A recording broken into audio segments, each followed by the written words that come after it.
Bueno, nosotros al hablar del derecho, lo primero que vamos a decir es que el derecho es una realidad que le ocurre al hombre. ¿Sí? Es decir, el derecho es un fenómeno que ocurre al hombre en cuanto actúa en la vida social. Por eso es que lo primero que hacemos en el módulo es hablar del hombre. Y ahí describimos, digamos, que el hombre es un ser que tiene las funciones de la vida vegetal, de la vida animal, pero siempre la función superior asume a la función inferior. Es decir, cuando, por ejemplo, la función nutricional, que la tienen los vegetales, en el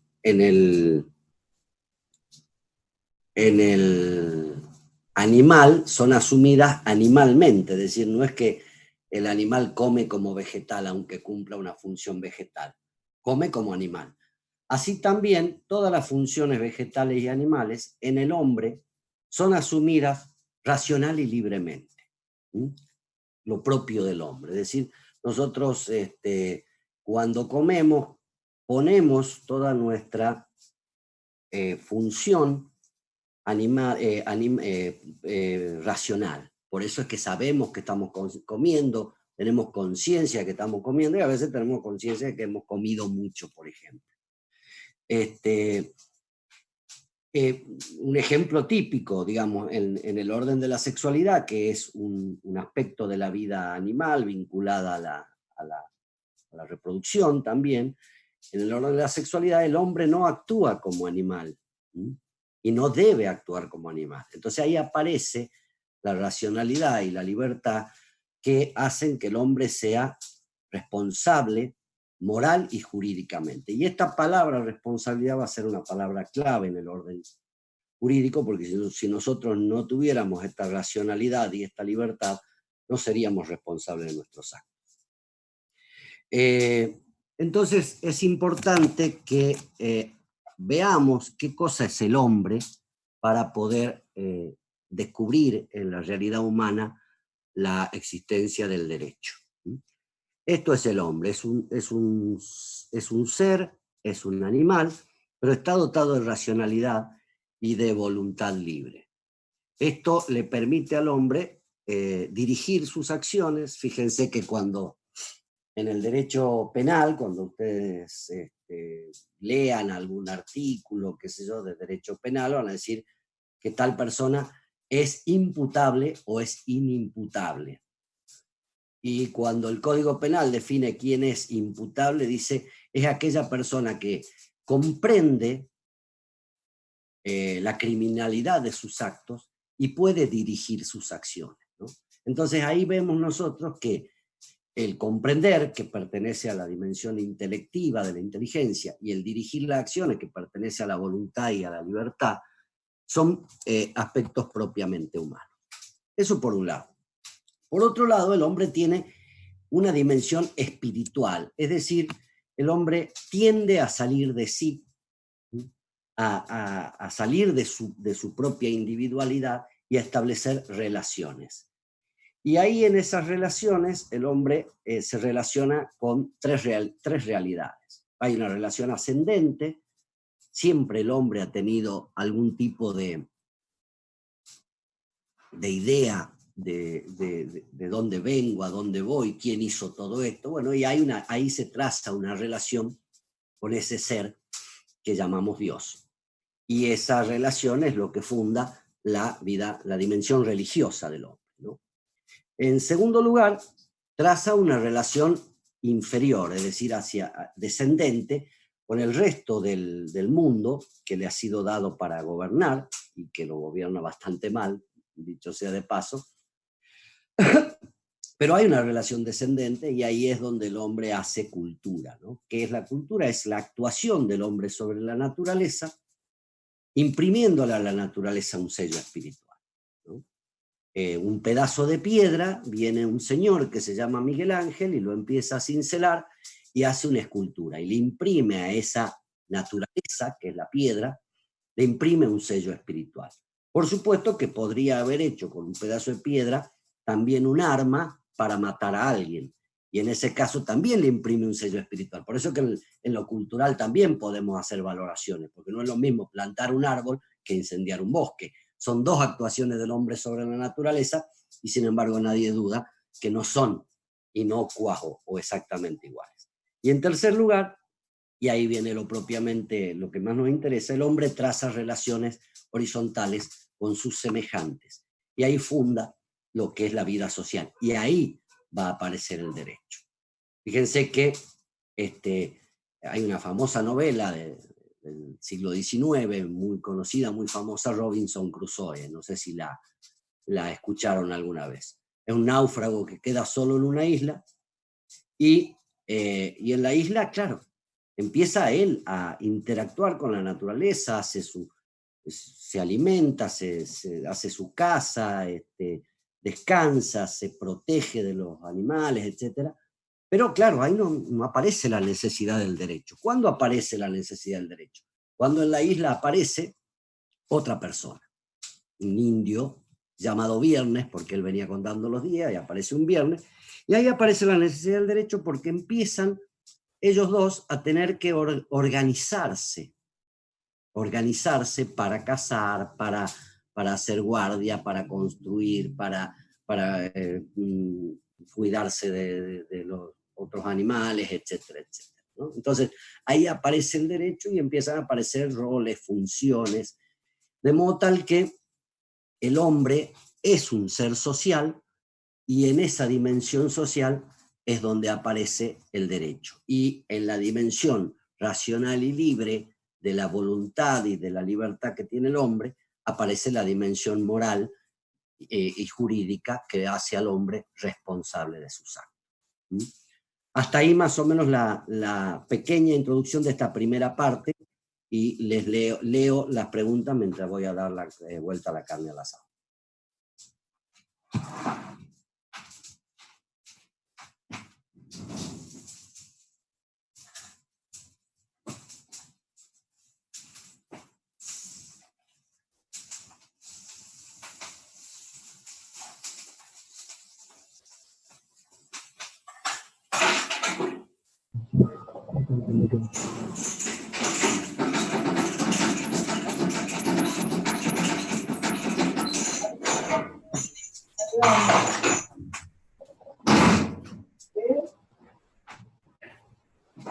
De nuevo estoy de vuelta. Bueno, preguntas, dudas, hasta acá. Damos un pasito más. No se oye. No. Escriban lo que quieran, si tienen preguntas, esas cosas. Entonces, en síntesis, el hombre es un ser moral y es un ser social. Y por eso es que en ese aspecto de la vida humana, lo moral, la responsabilidad por sus actos y la vida social, es donde aparece el derecho. Cuando el hombre obra, obra siempre, fíjense, en función o en razón de un bien. Función o razón de un bien. Manejando, la veo a mi suegra cruzar la calle y a mí se me figura como bien acelerar y atropellarla, por ejemplo, ¿no? Y se me figura como bien, yo sé que está mal, pero se me presenta como un bien porque, bueno, la cuantiosa herencia que me va a dejar es un bien para mí. Sin embargo, pese a que sea mi suegra, no está bien matarla. Entonces, el criterio para discernir lo que está bien o lo que está mal es una gran pregunta, ¿no? Porque vean la pantalla, ¿no? Imagínense que yo hago una línea así, ¿no? Una línea así, que va del vértice al vértice, ¿sí? Esa línea, nadie dudaría en decir que es una línea diagonal, ¿no es cierto? ¿Estamos de acuerdo? Ahora, si yo hiciera la misma línea en el espacio absoluto, nadie podría decir que es diagonal o no. Porque yo para trazar una línea diagonal necesito la referencia vertical y la referencia horizontal. La referencia vertical. No hay diagonalidad sin horizontalidad y sin verticalidad. Esas referencias son normas. Esas referencias son normas. Por lo tanto, yo tengo que buscar cuál es la norma que a mí me indica qué es lo que está bien y qué es lo que está mal. Y tengo que tratar de buscar una norma segura, porque sin dudas algunos me dirán, bueno, la educación que me dieron mis padres, otros dirán, bueno, las normas de la sociedad,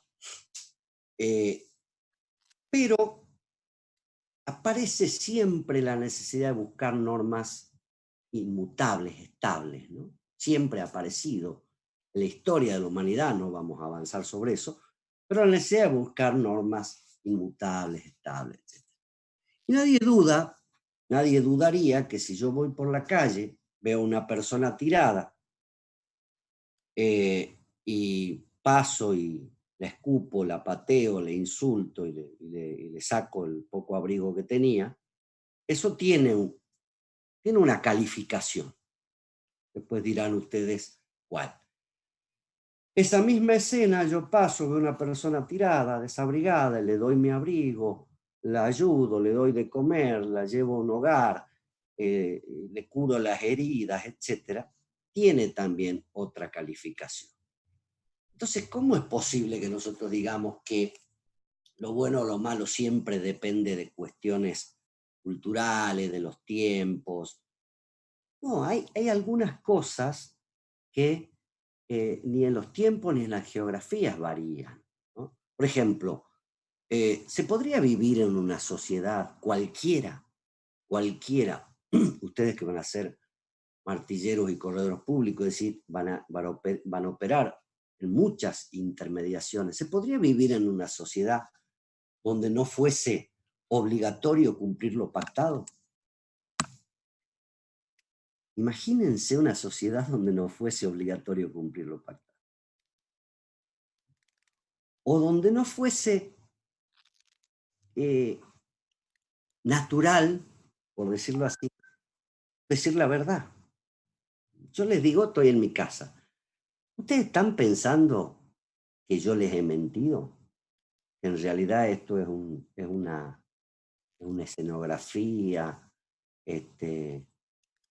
No, porque naturalmente nos sale, bueno, creemos, la verdad es casi un presupuesto de nuestra vida y no hay nada peor que un mentiroso, porque a los que conocemos a algunos mentirosos no podemos vivir con un mentiroso, como no podríamos vivir si no fuese obligatorio cumplir lo pactado, ¿no? Entonces, estos son temas que nos llevan a la necesidad de encontrar normas verticales, horizontales, estables, más o menos estables, que nos permitan discernir lo que está bien y lo que está mal. Y ese criterio, adelanto un poquito, ese criterio es lo que define la moralidad de nuestros actos y lo que define lo que está bien y lo que está mal, es aquello que me perfecciona. Aquello que me perfecciona, que me hace mejor persona. Tanto en el orden físico, por eso es que fíjense, el músculo está hecho para el movimiento. Usted inmoviliza un músculo, por ejemplo, el que alguna vez estuvo enyesado, y el músculo no va a permanecer igual que antes, se va a degradar. La inteligencia está hecha para el conocimiento, si usted no lee, si no ejercita la actividad intelectual, y se le va degradando. Por acá, en las presentaciones vi que hay muchos que dijeron, hace mucho que no estudio. Y bueno, las neuronas van a necesitar una gimnasia. Si yo quiero ahora largarme a correr una maratón, me voy a desgarrar. Entonces tendré que ir de a poquito entrenando, etc. Lo mismo pasa con la vida moral, ¿no es cierto? Y así vamos descubriendo aquellas cosas que nos hacen bien, que nos mejoran como persona, que nos producen una satisfacción personal, y otras que nos degradan. Y claramente, como el hombre no es solamente un ser material, las cosas que nos hacen bien, que nos perfeccionan, no son solo materiales, porque si no todos los ricos serían felices. Ahí aparecen otras dimensiones. A veces el sufrimiento por un desamor es mayor que el sufrimiento por la falta de algún bien material, ¿no? O el sufrimiento por la traición de un amigo, o el sufrimiento por la soledad, ¿no? Entonces ven que en el hombre aparecen otras cosas, además de las materiales. Entonces el criterio para discernir lo bueno y lo malo es, en principio, aquello que me perfecciona es bueno, y aquello que me degrada es malo. ¿Hasta ahí alguna pregunta o algún comentario? Si quieren hacerlo desde el micrófono, si quieren escribir alguna pregunta. A ver, acá hay una. Dice Agustín, tengo un conflicto entre la preeminencia de lo público respecto a lo privado. Si el hombre necesita del intelecto para evaluar una cosa, una situación o para perfeccionar, alguien que simplemente no está lo suficientemente educado puede ser responsable o imputable de sus actos. No hablo de niños pequeños ni de personas con algún problema de aprendizaje, sino simplemente alguien que por su realidad social no pudo recibir una educación adecuada. Y si la primera obligación es la formación de la conciencia y el intelecto, ¿por qué se dice que el bien común prevalece a lo privado? Como puede ser la formación intelectual. Bueno, es muy interesante la pregunta. Confieso que yo me la hago muchas veces también en la vida profesional. Trabajo en una fiscalía de delitos económicos y uno se da cuenta cuando la persona tuvo menos oportunidades de formación que otras. Por eso los jueces tienen una escala penal. Por ejemplo, el homicidio tiene la escala de 8 a 25 años para poder valorar esas cuestiones, ¿no? De todos modos, siempre pongo este ejemplo, ¿no?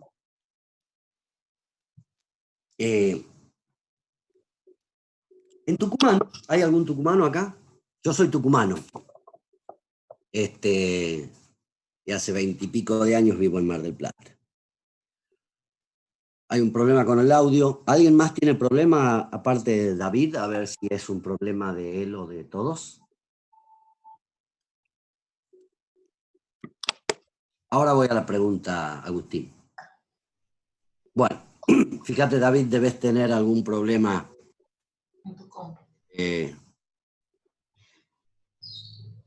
con tu audio. Bueno, igual que está grabado, ¿no?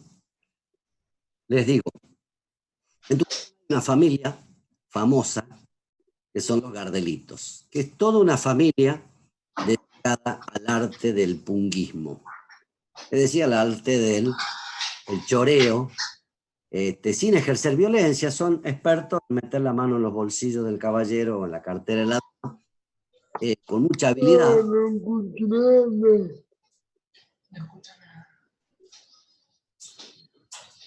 David desactiva el audio.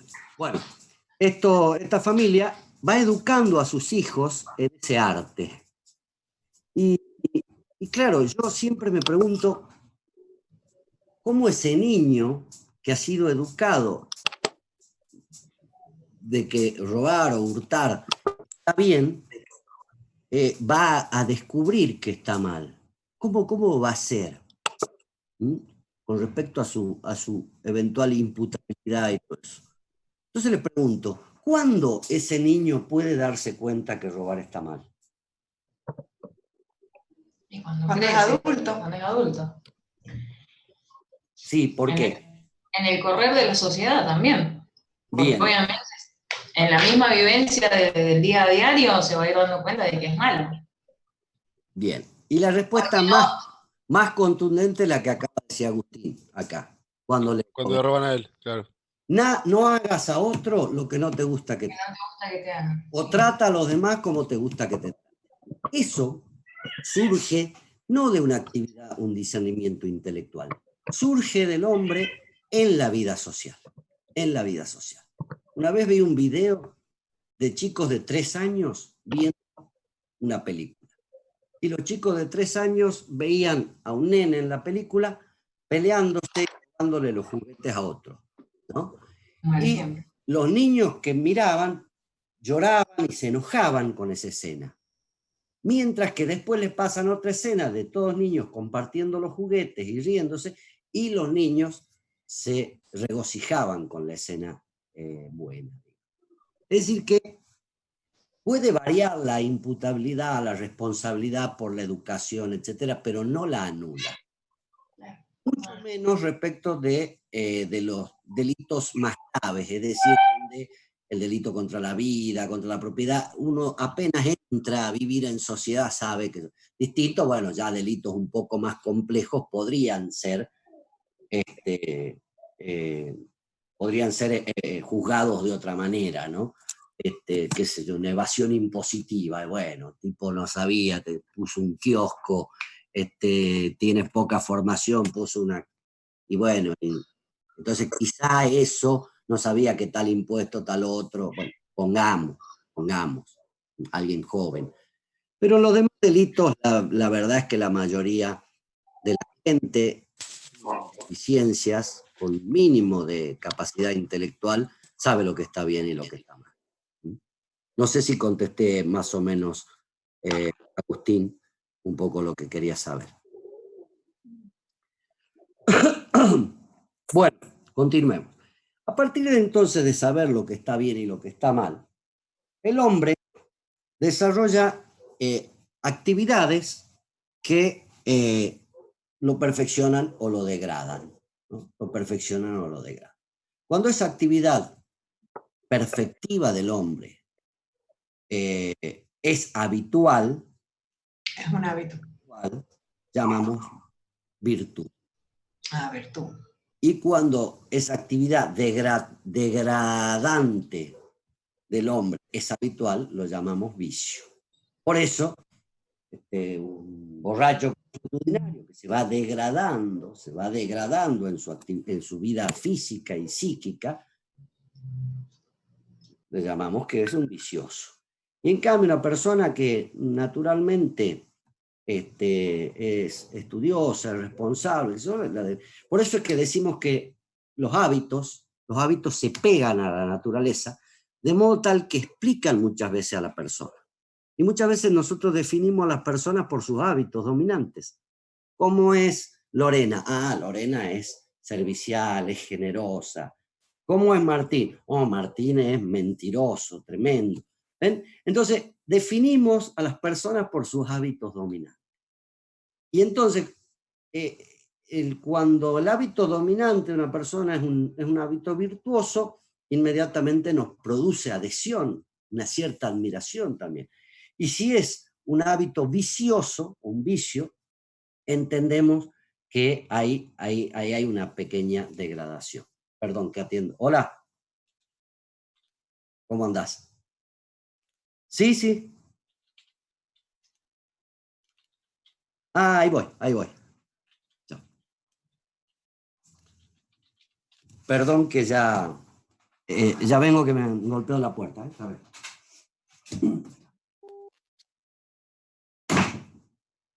Nos deja el profe.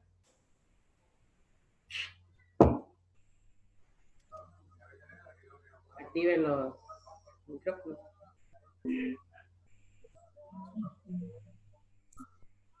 ¿Hay alguien activado? Sí, estoy viendo la clase de hoy. ¿Carla?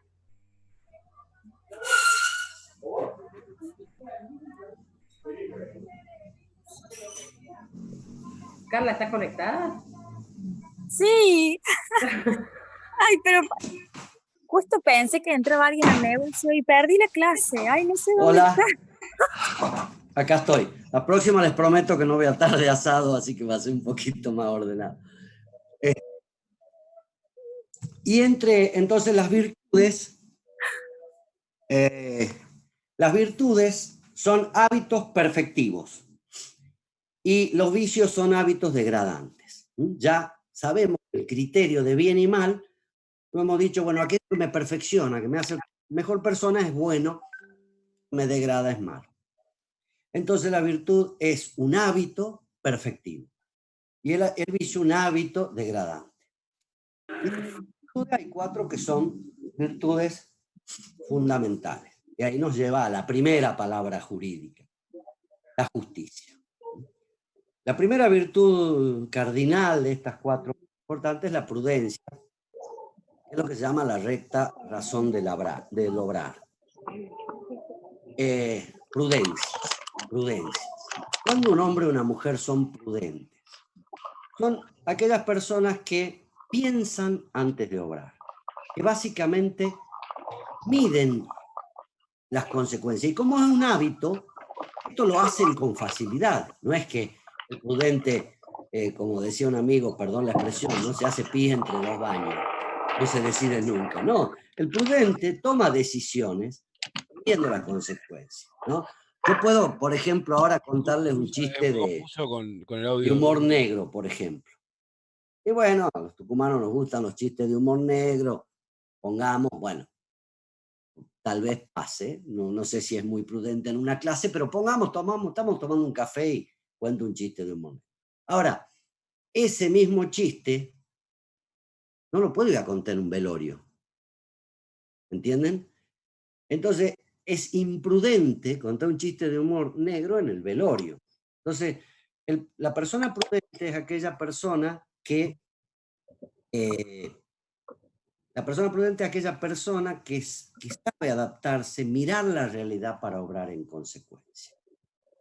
La fortaleza, dejamos la justicia para el final, es la virtud que nos ayuda a superar las adversidades. La fortaleza es la virtud que nos ayuda a superar las adversidades. En ese sentido, el hombre o la mujer fuerte es aquel que cae y se levanta, que persigue un fin que le cuesta, que le va a costar, que le produce ira, que le produce cansancio, enojo, como el estudio, y sin embargo sigue adelante porque ese bien que mira ahí arriba es un bien arduo, difícil, pero es un bien que lo mueve a obrar. La templanza es como la bajada ya, es decir, es bienes placentero y deleitable, que ahí lo que hay que hacer es frenar un poquito. Por ejemplo, la comida, la bebida, la sexualidad, porque si uno no controla esos apetitos, que de suyo son placenteros, vuelca, y la resaca, por ejemplo, al otro día nos avisa que no hemos sido personas templadas. Y la justicia. La justicia es de la virtud estrictamente que se refiere a actos exteriores. En clase. Claro, lo que quiero, perdone, voy a silenciar.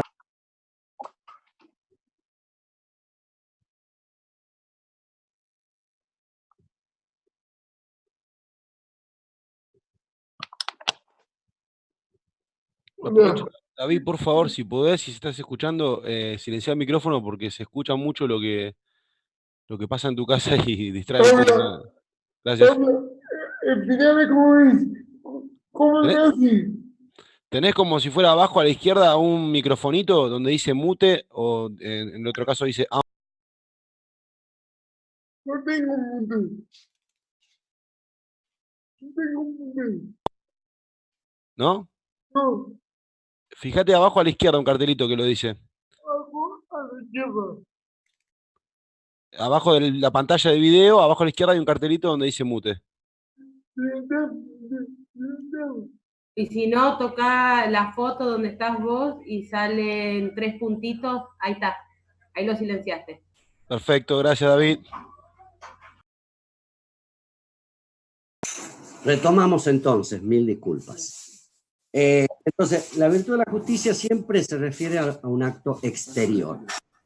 Verdaderamente no hay justicia si no es con referencia a otro, ¿no? Y lo primero que se mide la justicia es el cumplimiento de lo debido exteriormente. Yo puedo tener la intención de pagar lo que debo, etcétera, pero si no pago es una injusticia. Es una injusticia. Es decir, la justicia se refiere al acto exterior de cumplir con lo debido. Por eso es que se refiere siempre a otro, siempre al cumplimiento exterior de una deuda, ¿no? Esa deuda puede ser una deuda económica, pero también puede ser una deuda por una sanción, porque yo me mando una macana y lo justo es que reciba una sanción. Y entonces la justicia consiste en darle a cada uno lo que le corresponde. Y eso que hay que dar puede ser lo que yo le debo dar a la comunidad, justicia general o legal, lo que la comunidad me debe dar a mí, justicia distributiva, y lo que los individuos se deben entre sí, como en un contrato, justicia conmutativa. Esos son los tres modos de justicia que de algún modo nos a las relaciones que se pueden dar en la vida social, es decir, lo que el individuo le debe a la comunidad, lo que la comunidad le debe al individuo y lo que los individuos se deben entre sí. Bueno, eso en cuanto a la justicia. Leo ahora las preguntas que tengan o comentarios. Yo tengo una pregunta, profesor, si se la puedo hacer por acá. Habla mucho de lo que es de la justicia, habla de, obviamente, de las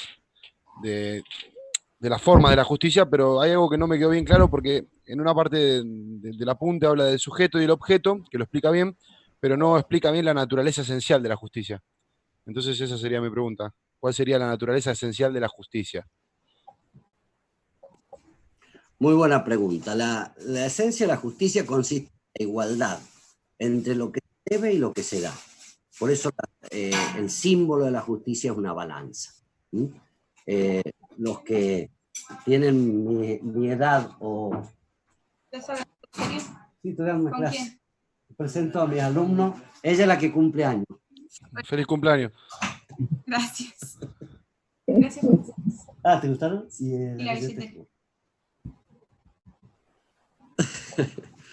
Bueno, entonces la esencia de la justicia es la igualdad. Por eso está simbolizada por una balanza. No sé si los más grandes sabrán que en la balanza, en el viejo almacenero, te ponían una pesa, en un plato de la balanza, 1 kilo, ¿no? Y en la otra pesa empezaba a poner el arroz, el azúcar, etcétera, hasta que se equilibra. Entonces la justicia consiste en la exacta satisfacción de lo debido. Por eso la esencia de la justicia es la igualdad. Y por eso se dice, y la definición de justicia es dar a cada uno lo que le corresponde. ¿Alguna otra pregunta?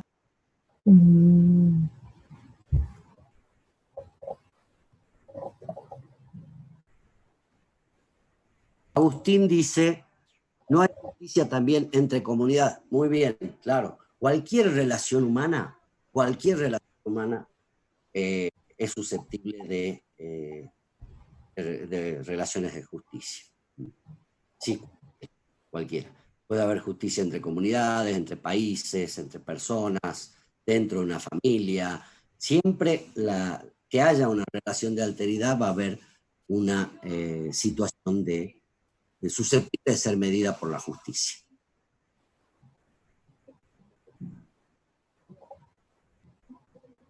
¿Alguna otra pregunta? ¿Vamos bien? Sí, ¿Vamos muy bien? por ahora. Sí, muy bien. Me encantaría preguntarle 1000 cosas, pero no lo quiero volver loco. Nicolás, a ver qué duda escribiste. Nicolás, yo tengo una pregunta con respecto a esta premisa. La justicia conmutativa, no, perdón, distributiva. Bueno, acá es el tema, es así. Imagínense un triángulo como el que vemos en el apunte, ¿no? Lo que el individuo le debe al Estado o a la comunidad se llama justicia legal o general. Ejemplo típico, el pago de impuestos. En el descendente es lo que el Estado o la comunidad toda le debe a cada individuo, y eso se llama justicia distributiva. Y en la relación horizontal entre individuos, lo que los individuos se deben entre sí se llama justicia conmutativa. Luego, lo que la parte le debe al todo es general o legal, lo que el todo le debe a la parte es distributiva, y lo que las partes se deben entre sí es conmutativa. ¿Quedó claro ahí?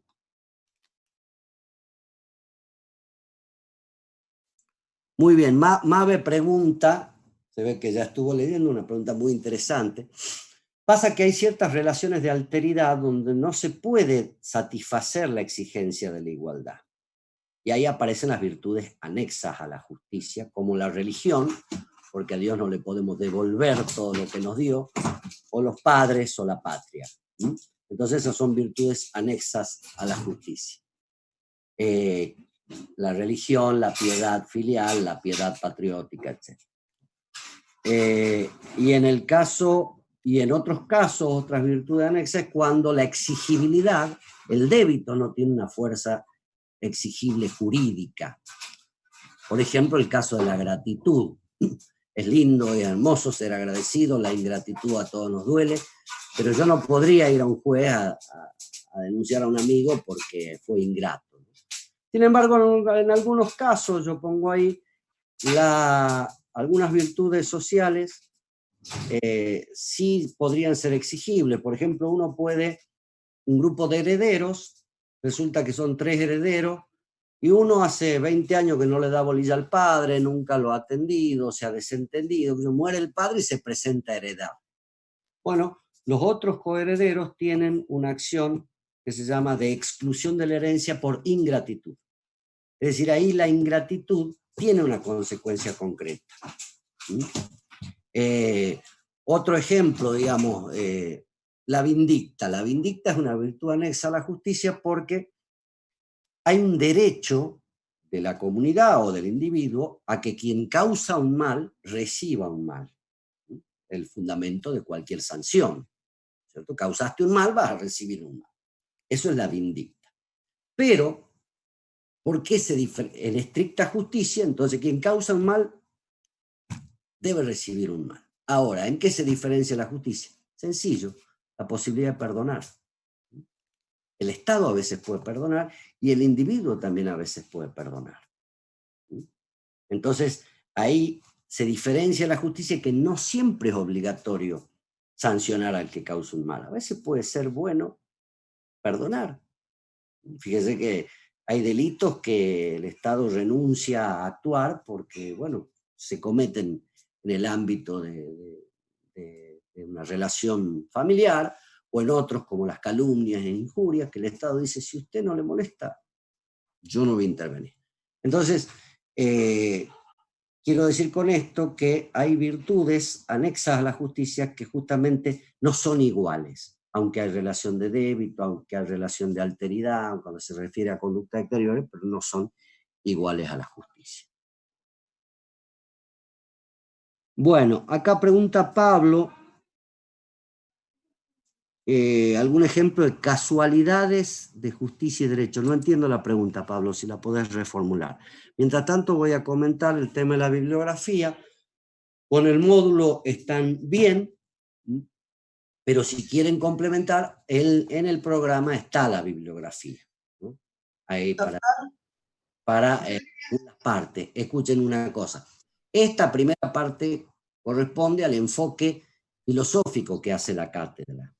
Por lo tanto, ahí no va cualquier libro, sino los que indica la cátedra. Justicia y el derecho de Tomás Casares, por ejemplo. En cambio, para la segunda y tercera parte, cualquier manual de introducción al derecho les puede servir para completar lo del módulo. Pero aquí entre nos y no digan que yo les dije, con el módulo. Doctor, sí. Mi nombre es Andrea, soy de Mendoza. Hola, Andrea. Hola, yo tengo una duda, ¿cómo sería un débito jurídico de gratitud en sentido negativo? Comprendo lo que es la gratitud, pero no entiendo cómo uno puede ser agradecido por un acto injusto, por ejemplo. ¿Cómo sería un ejemplo? No agradecido. Sí podría ser, como yo decía recién, que la ingratitud tenga consecuencia jurídica. La ingratitud tiene consecuencia moral. Pero nadie podría ir a hacer una denuncia a una persona por ingratitud. En algunos casos la ingratitud puede tener por excepción alguna consecuencia jurídica. El segundo grupo de virtudes anexas por falta de débito se refiere a que el débito no es exigible jurídicamente, pero en cada caso hay excepciones. La ingratitud, por ejemplo, Andrea, eras vos, ¿no? Sí. Yo te hago una donación, te dono un auto. porque, bueno, te vi necesitada, bueno, te dono un auto, hacemos un contrato de donación. Y resulta que vos, después yo me entero que en las redes sociales me tratás de una porquería de tipo, que me criticás, que hablas mal de mí, que etcétera, etcétera. Y yo puedo revocar, jurídicamente, revocar la donación por ingratitud. Ah, bien, bien, bien, bien. Como los coherederos pueden excluir de la herencia a algún heredero ingrato, Ajá. con la acción esta de ingratitud. Pero fuera de eso, la ingratitud es una virtud social. Claro, no, sí, por eso no entendía bien, eso era mi duda ahí, no lograba entender cómo sería. Gracias. ¿Todo bien? Bueno, más o menos ahí quedó claro. Sí, sí, Excelente. sí, perfecto. Bien, ¿alguna otra pregunta? Bueno, y finalmente el derecho. Ya hablamos de la justicia, hablamos del hombre, hablamos de la justicia y el derecho. Y con esto vamos terminando. Vale, sí van a quedar unos minutos para que hagan preguntas. El derecho. ¿Por qué decimos? El derecho es el objeto de la virtud de la justicia. ¿Por qué decimos esto? Porque si la justicia consiste en darle a cada uno lo suyo, eso que hay que darle a cada uno, eso lo determina el derecho.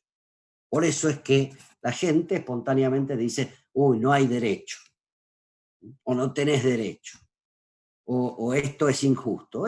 Se equivalen, ¿ves? Entonces el derecho es, en primer lugar, lo justo en las relaciones sociales.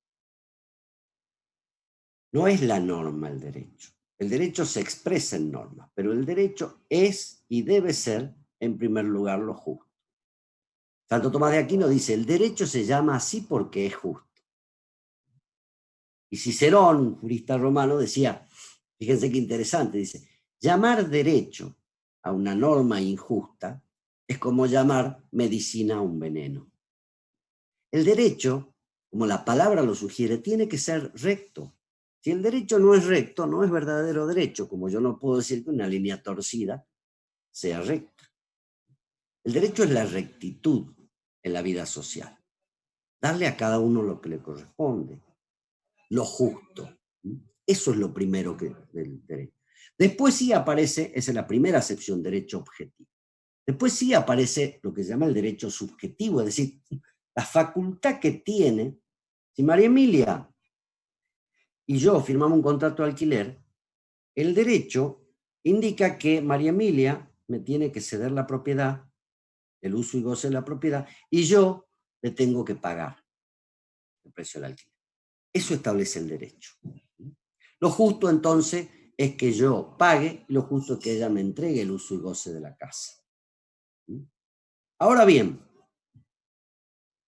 eso es lo justo. Entonces, en función de eso, yo tengo derecho subjetivo a exigirle a ella que no se meta en mi casa, en la casa, que me deje usar y gozar la casa. Mal podría un propietario quedarse con la llave y entrar y salir cuando los inquilinos están ahí, ¿no? El propietario cede el uso y goce de la casa. Y María Emilia tiene el derecho subjetivo de exigirme a mí que le pague el alquiler. Entonces, el derecho subjetivo es la facultad de exigir al otro el cumplimiento de lo justo, y el derecho objetivo es lo justo. Y finalmente, el derecho se expresa en normas. El derecho es normativo, pero no es lo mismo la ley que la norma, que la ley que el derecho, como no es lo mismo el plano que la casa. Entonces la ley es como el plano de la casa, es el deber ser, lo que la autoridad quiere que sea el cumplimiento del derecho y de lo justo. Por eso es que no debería haber ni ley injusta, ni derecho subjetivo, es decir, ni derecho a exigir algo injusto. Y el derecho, que es lo justo y que genera derecho subjetivo de exigir a otro lo que es justo y que se expresa en normas que deben ser justas, en primer lugar es natural. Es decir, el derecho en primer lugar es lo que surge de la naturaleza en las relaciones humanas. Por ejemplo, y después es positivo, opuesto por el hombre. Y se necesita ambos. Un ejemplo para que ustedes lo entiendan claro. Yo, como padre, tengo el deber natural, porque el derecho natural me lo exige, de educar, cuidar, alimentar a mis hijos menores de edad.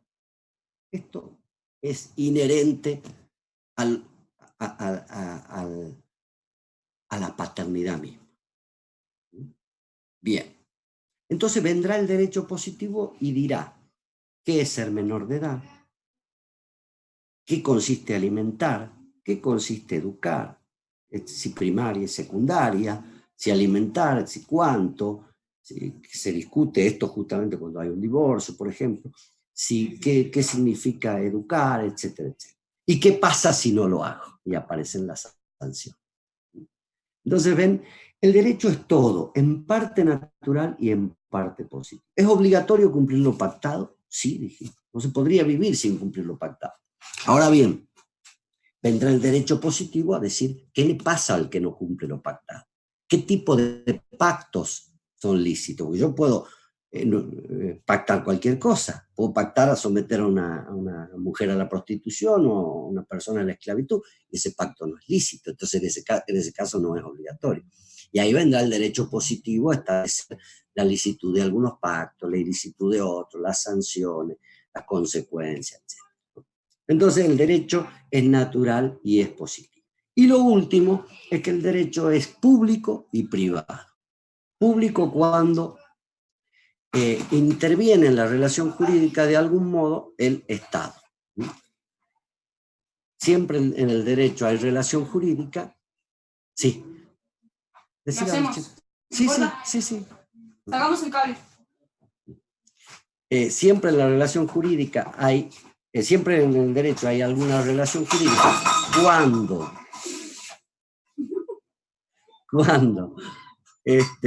cuando en la relación jurídica una parte es el Estado.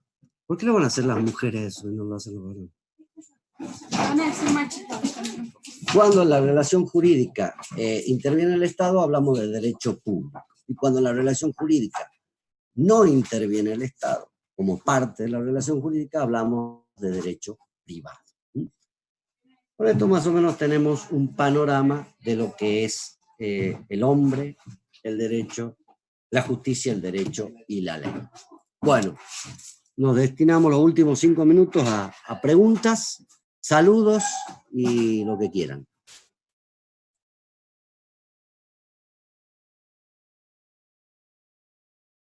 Nicolás pregunta, ¿algo ilícito es un delito? Sí. Hay ilicitudes morales y hay ilicitudes jurídicas. Las ilicitudes morales no repercuten en otro, no tienen consecuencias exteriores. Las ilicitudes jurídicas sí, pero no dejan de ser morales. A ver, si yo mato a alguien, es moralmente injusto y jurídicamente reprochable. Pero si yo odio a alguien, es moralmente malo, pero jurídicamente, como no hay relación de alteridad, no tiene relevancia jurídica. Pero en general, todo ilícito es un delito. Después habrá que ver si es un delito civil o es un delito penal, pero eso es un tema que vamos a ver en la segunda parte. Gracias, Agustín. Bueno, el abuso del derecho sería una ilicitud civil, ¿no? Pero bueno, esto lo vamos a ver en la segunda parte adelante. Por ahora, más o menos, esto quedó claro. Persona, justicia, derecho y ley. Ah, me faltó ley. Me parecía que le iba a decir justo, profesor, si ley lo iba a dar. Sí. Ley es la ordenación, es una cierta razón o medida del derecho, por esto que les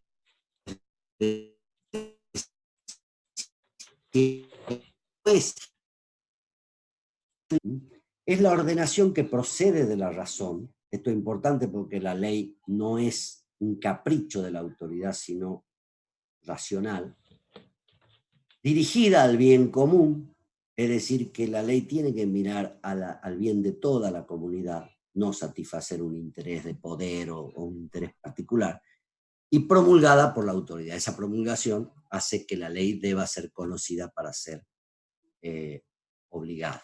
Mal podría yo obligar a alguien a cumplir una ley si yo no se la di a conocer.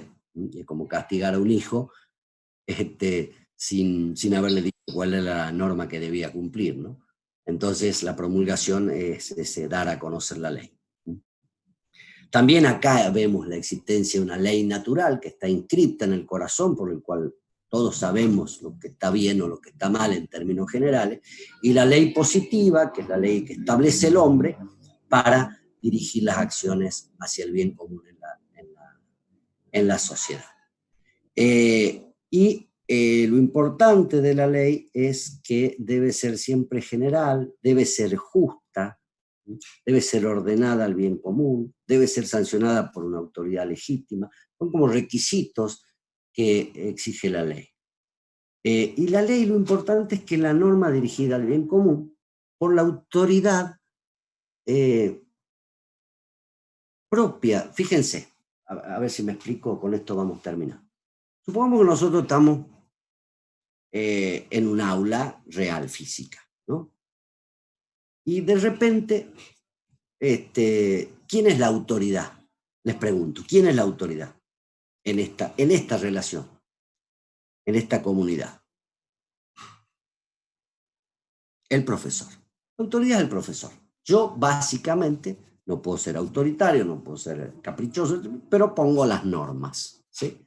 Pongo las normas. Eso es natural.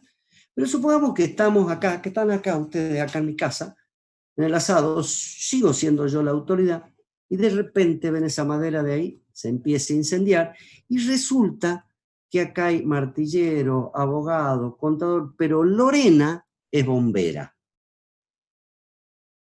Entonces, el profesor, que la autoridad va a empezar a dar instrucciones, hagamos esto, y Lorena va a decir, no, espere, porque si usted rompe el vidrio, capaz que le da más oxígeno al fuego, y lo que hay que hacer tal cosa, tal otra.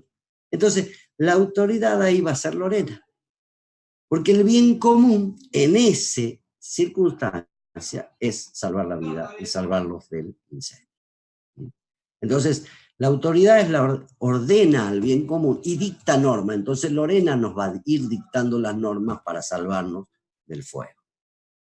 Y yo voy a ir dictando las normas en la relación docente. El padre, la madre dictan las normas en la vida familiar.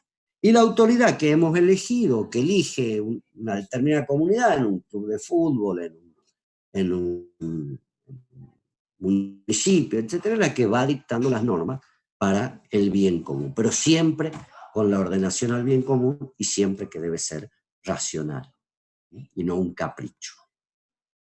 Bueno, ha sido un gusto, perdonen las desprolijidades del día, yo la verdad que no quería postergarle esta primera clase, y bueno, nos vemos en la próxima. Ya van a tener el trabajo práctico va a ser muy parecido al estilo de lo que van a ser los parciales, es decir, algunas preguntas múltiple choice, otras preguntas de desarrollo, y eso les va a permitir ejercitarse. Obviamente que en el trabajo práctico van a poder consultar sus apuntes y en el final no, pero ya esto yo les recomiendo que traten de hacerlo consultando lo menos posible, porque de algún modo ejercitarse. Nos vemos entonces en el próximo encuentro. Un gustazo. Nos vemos. Pregunta, Sí. ¿los prácticos son también con tiempo? Sí, pero tienen varios días. Ah, genial. Bueno. Sí, y varios intentos. Pueden hacer 3 intentos y elegir el que mejor les ha ido. Eso no va a pasar en el final. Esto es simplemente ejercitarse para el final. El parcial va a ser así, entonces. Bueno, disculpe las pequeñas desprolijidades, ya la próxima va a ser más No se preocupe, llevamos el vino y caemos en 10 minutos. Estaría buenísimo. Estaría buenísimo. Profesor, muchas gracias. Malbec. Gracias a Dios. Tengo un Malbec esperándolos. Acá en San Martín de los Andes no tomamos Malbec. ¡Upa! Nos vemos. Chao, Ya les voy profesor. a hablar de San Martín, de los Andes en la próxima. Hasta luego. Qué hermoso lugar. Bueno, adiós, un gusto para todos. Adiós. Bueno, nos vemos. Chau. Chau. Chao. ¿Se fue el profesor o quedamos nosotros?